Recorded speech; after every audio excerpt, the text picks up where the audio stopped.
So continuing on our journey to get ready for the third Sonic film of the franchise, I will now be reviewing the Knuckles television series because I already reviewed Sonic and Sonic the Hedgehog 2, but Knuckles is returning for the third one, so why not review his television series that he got way back in the year that I watched it. So let's get into the review. Now, there's obviously, this is not perfect, but I'll talk about the negatives later. Right now, I just want to focus mainly on the positive. Now, right off the bat, the animation style. The animation style is amazing, and also I want to talk about the intros, the intros. The intros are very creative, especially the end credits too, the drawings of important information that you kind of need to pay attention to. The art is amazing, but yeah, the action sequences, the animation is just so beautiful with each and every little scene we get with Knuckles, and it's very satisfying to see Knuckles just get so many action sequences, And also this time around, instead of Sonic being in it,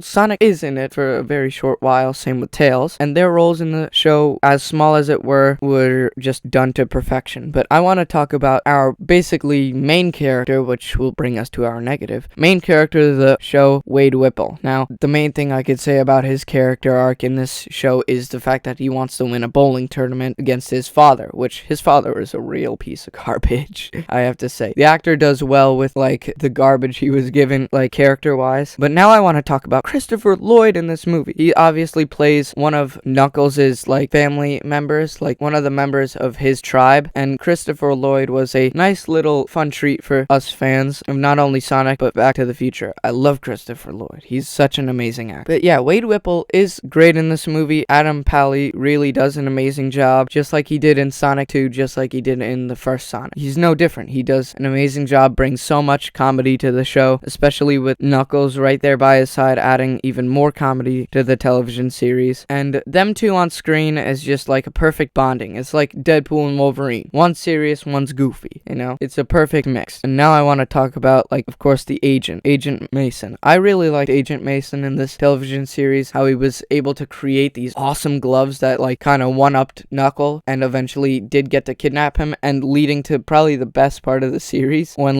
Wade Whipple tries to save Knuckles, he creates this entire game plan in his head where he easily does it, but then when he actually tries to do it, he miserably fails and screws up every little aspect of his plan. I mean, he still wins and gets Knuckles, but not in any impressive way, But yeah, the action sequences in this television series are on point with the previous action sequences we've gotten in the franchise so far. The story is really awesome and wholesome, how Wade Whipple is determined really to win this bowling tournament against his father, which is a very sad turn because you have to beat your father, because your father left you in the dust and you have to prove him wrong, And that's just great emotional character development for Wade Whipple. But I would give it a 10 out of 10 this show, but it's unfortunately gonna get, whatever, it's still getting a 10 out of 10. Nothing is worth giving an 8 out of 10 or a 9 out of 10 in this franchise, like I've said in not only my review for Sonic 1 but also Sonic 2. It is a 10 out of 10, but there is a major negative. This show really doesn't feel about what it says it does, The TV series is called Knuckles. There's a photo of Knuckles, who is the main character of the show, or supposed to be, but he is not. Now, of course, those who are watching this review and saw it are no, he is the main character. I beg to differ, because there was an entire episode where Knuckles was not even in. I mean, he was in it for 2 minutes, but that episode where Wade gets kidnapped,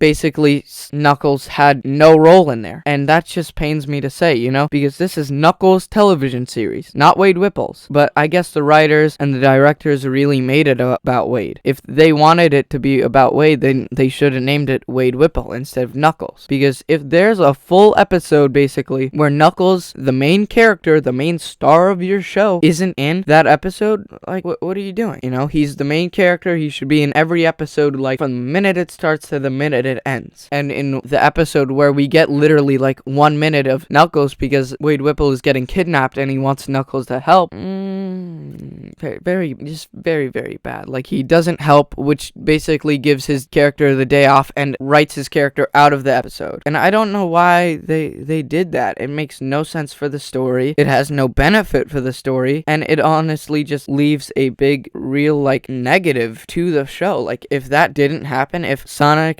Knuckles was in the entire show, every every single episode for its entire runtime, then there'd be zero negatives. There'd be nothing wrong. But no, this episode had to be mainly about Wade Whipple, and I don't like that because Wade is not the main character. Knuckles is. And in this show, they really made him feel like he wasn't the main character. And that just really pains me to say. But the story just overthrows it, and the characters overthrow it. The action sequences, especially the final battle, with literally like Dr. Octopus Jr. at this point, happens. That final battle is honestly awesome, and just watching that final episode and watching that final battle made me really forget everything wrong with the franchise, like everything wrong with specifically the show in particular, you know, and was like, oh, this is the Sonic formula I know and love, you know. But also Wade Whipple's sister is like kind of a negative too that I have of the franchise, like of this show. I really did not like her character. Every scene we got with her, she was just an unnecessary wannabe main character. Like, she's overly cocky and arrogant, you know, saying, oh, I know how to get out of this, because like at the end of the series, she and her mom get like tied up and kidnapped, and she breaks her freaking both of her thumbs just to get out, and it takes her like the entire final battle, which is very stupid. I did not like her character, not even for a second within this show, and most likely never ever will. So thankfully, I don't think we'll ever have to see her awful character again. But yeah, overall, looking at this show, it is still, in my eyes, a 10 out of 10, because the story, the action sequences just overthrow anything bad about the show. And I only listed 2 negatives, and the rest were positive, you know? But yeah, it is an amazing show, and if you haven't seen it, because it's really hard to see because it's on Paramount, then go watch it. It's a very great time. But that is my review. Stay tuned for my Sonic the Hedgehog 3 review. Bye, guys.